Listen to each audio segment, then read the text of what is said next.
warahmatullahi wabarakatuh. Saya Muhammad Rizky Aftoni, absen 7. Saya Salman Safiki, absen 11. Kami dari kelompok 1 akan mempresentasikan hasil kerja kelompok kami, yaitu Wirausaha Produk Grafika. Wirausaha Produk Grafika. Grafika adalah presentasi visual pada suatu permukaan yang bertujuan untuk memberikan informasi, seperti poster dan gambar petunjuk jalan. Pada zaman dahulu, grafika merupakan lukisan prasejarah. Lukisan prasejarah ini berupa cap tangan manusia dan hewan. Grafis lukisan gua yang memberikan informasi disebut bahasa gambar. Bahasa tulisan yang juga merupakan bagian grafika berkembang sekitar 4000 tahun sebelum Masehi. Teknologi grafika dipengaruhi oleh perkembangan teknologi cetak. Teknologi cetak memungkinkan kita membuat gambar yang sama berulang-ulang. Teknologi cetak pada awalnya menggunakan acuan berupa kayu yang diukir lalu dicetakkan ke permukaan kertas atau kain. Papan kayu tersebut dinamakan The Pure Light Dharani Sutra. Pada tahun 1433, Johannes Gutenberg, seorang pandai besi Jerman, berinovasi berupa penggunaan mekanik untuk acuan cetak terhadap kertas. Tekan ulir.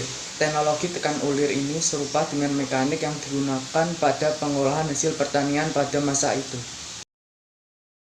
Mesin cetak Gutenberg juga menggunakan acuan cetak berupa huruf-huruf yang dapat disusun, terbuat dari logam, serupa dengan yang dikembangkan di Korea pada abad ke-13. Teknologi percetakan terus berkembang seiring perkembangan teknologi. Teknologi elektronika dan informatika menjadi dasar dari perkembangan teknik digital yang kita kenal saat ini. Gambar atau grafis dibuat pada komputer dalam format digital, lalu dicetak dengan printer dan dapat diaplikasikan di permukaan kertas. Teknologi grafika menghasilkan produk grafika. Produk grafika dapat berupa karya desain atau karya seni. Karya desain grafis dihasilkan oleh profesi desainer grafis. Menyampaikan informasi dan pesan dengan jelas. Teks dan gambar dibuat agar saling memuatkan pesan yang akan disampaikan. Pada karya seni grafis, pesan yang disampaikan umumnya tersirat melalui perumpamaan yang dihadirkan melalui gambar atau teks yang ada pada karya seni tersebut.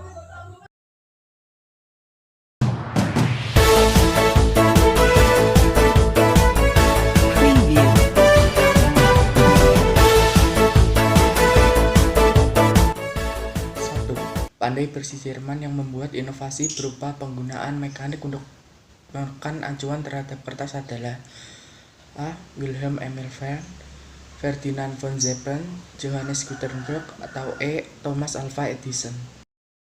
Teknologi cetak pada awalnya menggunakan acuan cetak berupa A. Kertas, B. Batang besi, C. Papan kayu, D. Batu, E. Tanah. Artefak karya tertua menggunakan teknologi papan kayu ukir dikenal dengan A. Yaninshi, B. Anti-Terra Mechanism, C. The Pure Light Dharani Sutra, D. Drupa Stone, E. Akam Baru Figur. 4. Sebelum dilakukan cetak ke mesin percetakan desain dibuat dengan software digital A. CorelDRAW, B. InDesign, C. PageMaker, D. Notepad, E. Flash. 5. Cetak yang hanya dipakai untuk percetakan kertas yaitu A. Digital printing, B. Cetak offset, C. Cetak dalam, D. Cetak tinggi, E. Cetak airbrush. 6. Saat cetak sablon artwork yang telah dibuat lalu dilakukan afdruk di A. Tinta sablon, B. Glycerin, C. Rakel, D. hairdryer, E. screen. 7. Kapan mesin cetak Gutenberg ditemukan? A. 1445, B. 1440, C. 1449, D. 1430, E. 1451. 8. Alat yang dipakai untuk membersihkan atau menghapus skin dalam cetak sablon yaitu A. Meja afdruk, B. Rakel, C. Screen, D. Soda api, E. Kaporit. 9. Seni cetak atau produk grafika paling terbaru dalam mendesain kendaraan beroda 4 atau motor disebut cetak. A. Fotokopi, B. Rotogravur, C. Flexografi, D. Brush, E. Painting. 10. Proses cetak yang dimulai dengan menciptakan desain terlebih dahulu yang lalu dicetak dengan memakai printer disebut A. Cetak fotografur, B. Digital painting, C. Flexography, D. Cetak airbrush, E. Cetak sablon.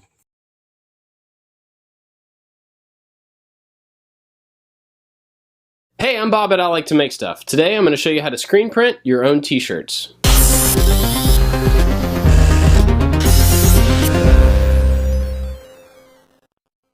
You're going to need a screen, a squeegee, and some photo emulsion. This stuff comes in 2 parts. You're going to add a little water to the little bottle of sensitizer and mix it up. That loosens it from the sides of the bottle, and then you can pour it into the emulsion. Then you're going to mix that all together really well until it's a consistent green color. It might take a little while, but you want to make sure that you get it fully consistent. Once you have it, you pour a little bit of it onto the screen. You don't need to use very much because it spreads really thin once you use a squeegee.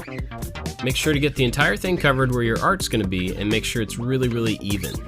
Now don't leave this out in the light. Put a fan on it to dry and turn the lights off. You want it to dry in the dark.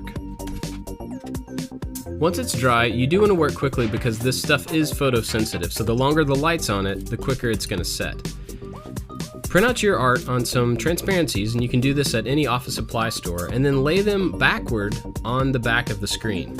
Lay a piece of glass over them to push them down against the screen, and then set a really bright light on top of it for about 30 or 45 minutes. The light exposes and hardens the emulsion that is not covered by the design, so you can see the lighter green stuff here didn't get exposed. You can use a light spray and a soft toothbrush to help remove this area.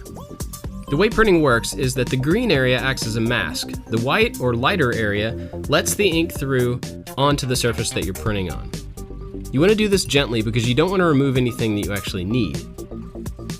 This may take a little bit of time, and sometimes you may have mistakes. If you have areas that are mistakes or stuff you don't want to print yet, you can use some tape to cover them up. Use painter's tape and not duct tape. The duct tape will rip off the emulsion. Now lay out your shirt and place your screen, then add a nice thick bead of the screen printing ink. It's best to have somebody else hold your screen and then pull the squeegee down across your print. If you click here, you can see one of my first videos on this channel was how to make a 4-color printing press. This makes this process a lot easier, but it's really exactly the same. You hook in the screen, line it up with your center line, and then you can get repeatable nice prints on multiple shirts. You lay your shirt out in the same way and then use the machine to hold the screen down in place. You still pull it the same way and get just about the same results. You want to heat set these by throwing them in the dryer for a few minutes. You can reuse the screens too if you're finished with them by putting some photo emulsion remover on them. This is a simple solution that you can just kind of wipe on with a paper towel or a toothbrush. Make sure you put it on both sides, and it doesn't have to stay on for more than a couple of minutes. Then you can use a hose to wash out all the emulsion. If you use dark inks, sometimes it'll stain the screen itself, but you can still reprint through them as long as the emulsion is gone. Now it takes a little bit of practice. When you do this, you may end up having some bad shirts. It takes a little while to get the feel of how hard you need to push down the squeegee and how to do it evenly, because you want to make sure that you get a really even pull so that the ink is spread evenly through the screen. So it's best to find some old t-shirts to practice on before you try to use like your nice shirts that you've purchased for this. Now screen printing works on all sorts of things. Textiles, so any kind of t-shirt, canvas bag, aprons, even hats if you can work around the shape of the hat. All sorts of stuff like that. Any kind of clothing works really well. Just make sure to heat set it into the clothing like I showed you. You can also print on paper if you wanted to make posters or invitations, things like that. Paper works really well. I've also printed on wood several times. You can watch my longboard video here where I screen printed my logo on it. That was really easy to do. I've done it for several clients to put their logo onto things that I've made, and it works surprisingly well. And I've also done it on metal. You just have to make sure that you put some sort of a clear coat over it to protect it, because it will scrape off of the metal pretty easily. But as long as you clear coat it, you should be good to go. So Drop it.